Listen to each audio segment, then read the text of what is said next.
Well, as we are just about a month and a half away from Epic Universe opening, and the anticipation and hype for this park is ever growing, I think it's even higher than it was perhaps even a month ago, as we've had media previews that have happened, as well as part of that, Universal did relax the photo and video policy of those visiting the park, which is great to get some more views of Epic Universe. And related to that, we were actually able to go to Epic Universe, which I am insanely grateful for. It was a great time. Now, we weren't part of the media previews. We were invited to come out. It just happened to be on the same day as the media previews, and I wasn't going to say a peep about it. I was going to be completely quiet, as much as it was going to maybe drive me nuts, due to the policy that has been in place. But when we got there, right before we entered the Chronos to go into the park, they made a loud announcement and said, take all the photos and videos that you want. And there was some confusion amongst people being like, wait, really? And they said, yeah, take pictures, share away. So able to speak a little bit more freely about Epic Universe. But in this video, I'm not going to be doing an Epic Universe review. I will do one in the future, like my first thoughts, a spoiler-free sort of first impressions of Epic Universe. And to be quite honest, I'm still processing it all. I think if I tried to do a video, it would just be a mess right now, because there's a lot to take in with this park. Plus, there's a slew of that content out there, obviously from the media, their reviews, looking at all the lands and all those things like that. So I figure instead of another video on that same topic, what we'll talk about today is a potential rope drop strategy for Epic Universe for those of you that are planning to go, that will help you get the most out of your day. So that's what we're going to talk about in today's video. So hi, I'm Jared with Capture the Magic. Now, when we're talking about wait times and things, one thing I will note is a lot of this is going to depend on the capacity for the whole park. And I've talked about this before, but if Universal goes through the lower end of capacity, let's say I've heard the number 20,000, guests in the park, somewhere around that range, versus a maximum capacity. Maybe they can get 60,000 people in that park at a maximum capacity. If they go for a lower capacity around the opening time frame, which they very well could, to try and have a defense against issues popping up on opening day or the opening time period, that's something they could do. So obviously, if there's less people in the park in terms of capacity, your wait times may not be as bad, but there's still going to be pretty high wait times regardless, I'm going to guess. But that is something that could affect the overall, I guess you could just say, actual time you're waiting in line. So instead of trying to guess the times of these, which I think is basically impossible at this point, we'll just say highest wait times, middle wait times, and lowest wait times. Put them in those categories, and then we'll go through a rope drop strategy. Now, a caveat to all this is one particular attraction, which is Battle at the Ministry. It has not been running for team member previews. Obviously, the media got to check it out, and it has been running on some level lately in the past week for some team members. I talked to a team member that was able to ride this. Usually, I think this happens at night, maybe later toward the end of the day. But I've heard that they told me that it was absolutely phenomenal. They said some of the things they were saying about it seemed rather insane in terms of the scale of this thing. From the pictures that the media has showed, the scale of this building is absolutely bonkers, and as is the entire park. I will just say the scale and detail of this park is something that stuck out to me in all the ride queues and the restaurants and everywhere. Is just the scale of everything is just very impressive and immersive. And it's one of the things that stuck out to me quite a bit. But the ongoing issue with Battle at the Ministry has been being able to have that ride capacity be high enough, as they haven't had it working to have the full ride capacity here. So that's something they've been working on with this. I don't know where the status of that is. I think they're still working on that. And probably the reliability of it in general is going to lead me to think, more than likely, if I were to predict, this will be a virtual line attraction opening day, which means it's like a virtual queue, if you're familiar with that term. When you come into the park, very likely to get a virtual queue, virtual line to be able to ride this ride, have a boarding group and a comeback time to be able to check that out. So because of that, I'm not going to include in the wait times. If I were, I would say this would be the highest wait time in the entire park. It's the only attraction in Ministry of Magic. There is a show in there, but in terms of ride, is the only ride in there. And obviously, this is highly anticipated. A lot of people want to check it out. So I think undoubtedly it would be the highest wait time, but more than likely it's going to be a virtual line attraction opening day. So for the highest ride category, we'll just say get comfortable. It's going to be these are going to be the highest wait times. I don't know what to call this, but the highest wait times in the park here, I think you're looking at Monsters Unchained. I will say that ride is completely bonkers. All the things you've heard about it, we talked about the reviews on here. It's fantastic. I think that one is going to be in this category for sure. Now, it does have a high ride capacity, which is good. It moves a lot of people through it, but I still think it's going to have a very high wait time in the highest category here. The next one I've talked about before, I think Super Nintendo World is going to be the busiest land. Now, Nintendo is massive. It's family friendly. It has appeal across multiple generations. Obviously, I'm really into Super Nintendo World. I've been looking forward to it, for years. But given that the popularity of Nintendo, the cross appeal, I do think that there's going to be a lot of attractions in here that are going to be very high wait times. One of them being Minecart Madness, as that one doesn't have a high ride capacity, and it's also a very unique coaster. So both you have high demand because it's Donkey Kong, a new type of roller coaster, and the ride capacity is not high. I think the wait times here will be very high. This one also is not part of Express Pass, so you're very likely to look at some pretty high wait times here.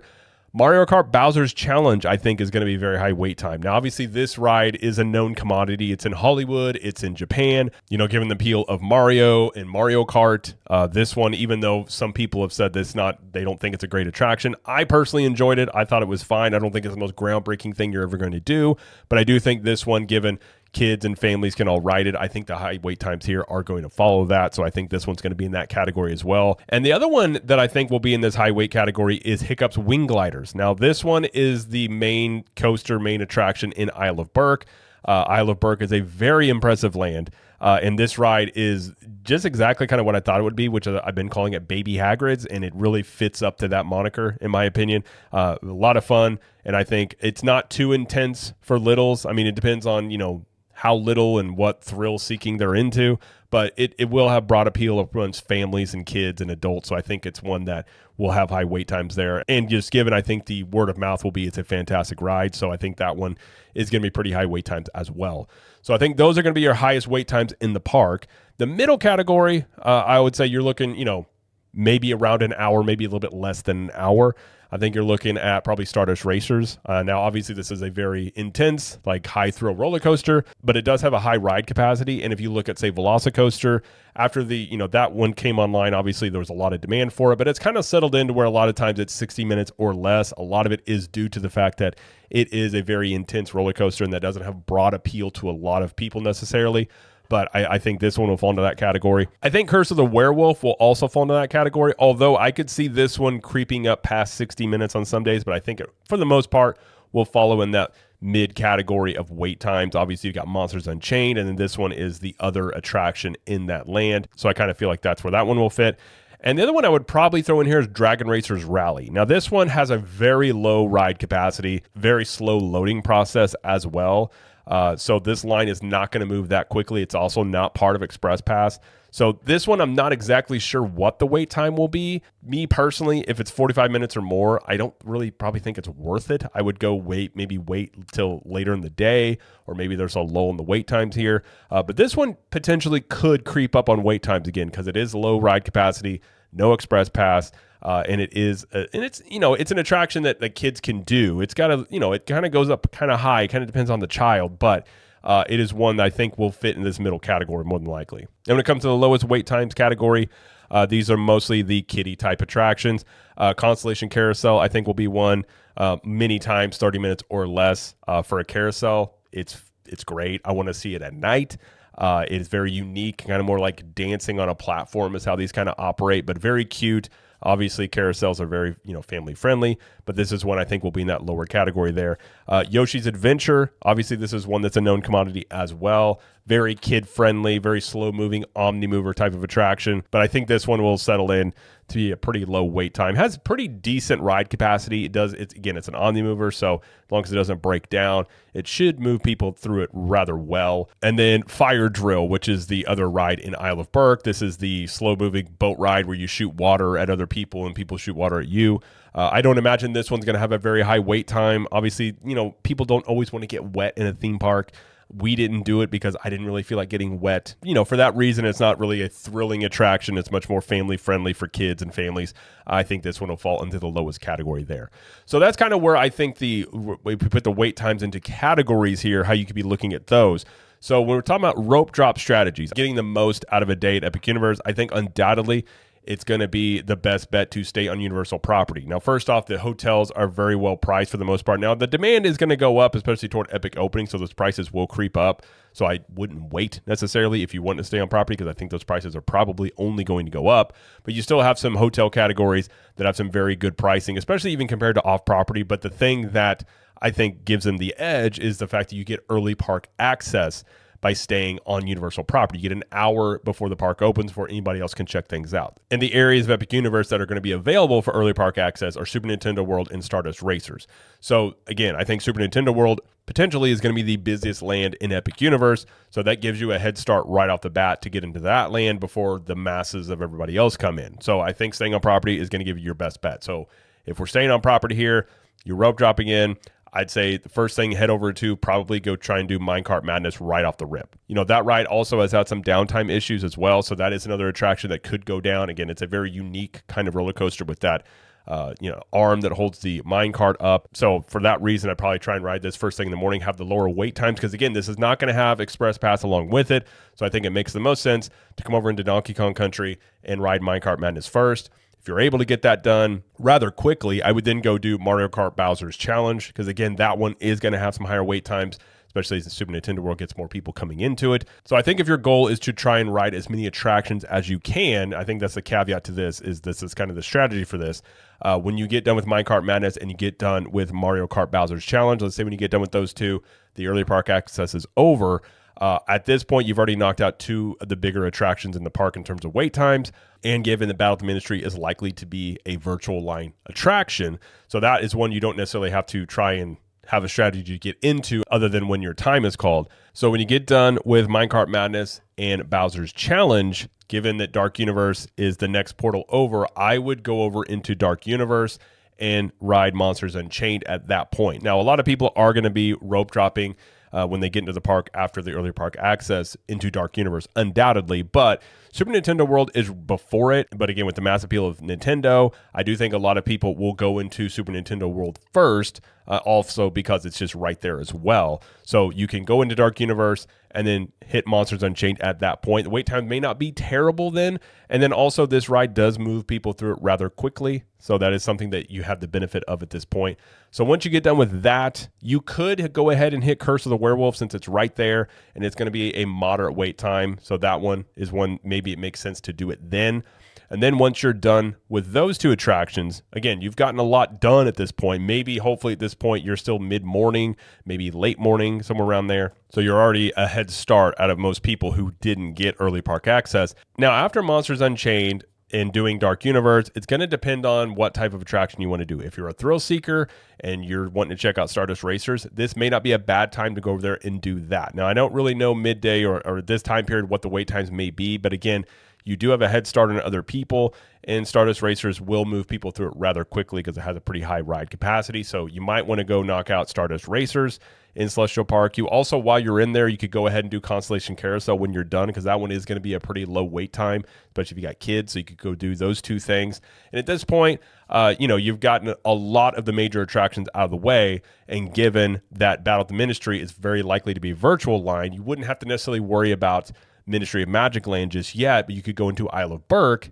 Now, the first thing I would do here is do Hiccup's Wing Gliders. Now, this one at this point in the day, very well may be a pretty high wait time here, but it may not be too terrible depending on, this one is not a, I don't think that's looked at as a headlining attraction. It is going to have wait times regardless, but it's not in the same scale, I think, when most people are thinking about Epic Universe and the attractions as, say, Monsters Unchained, Battle of the Ministry, Super Nintendo World, stuff like that. So I think this one, going in here and do this first, would make a lot of sense to do.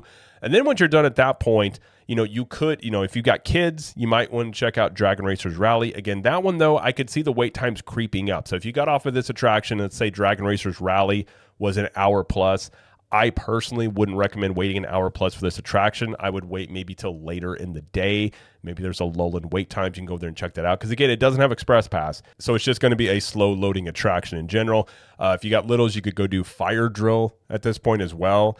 However you want to navigate that. But you potentially could do all the rides in here. And if you got kids, they could check out the Viking training camp area. That's going to be a place kids are going to absolutely love, no doubt. And then after that, you've knocked out basically all the rides. I don't know exactly what time you may be done at this point. Again, it's not an exact science with this. I don't really know what the capacity of the park will be, what the wait times will look like.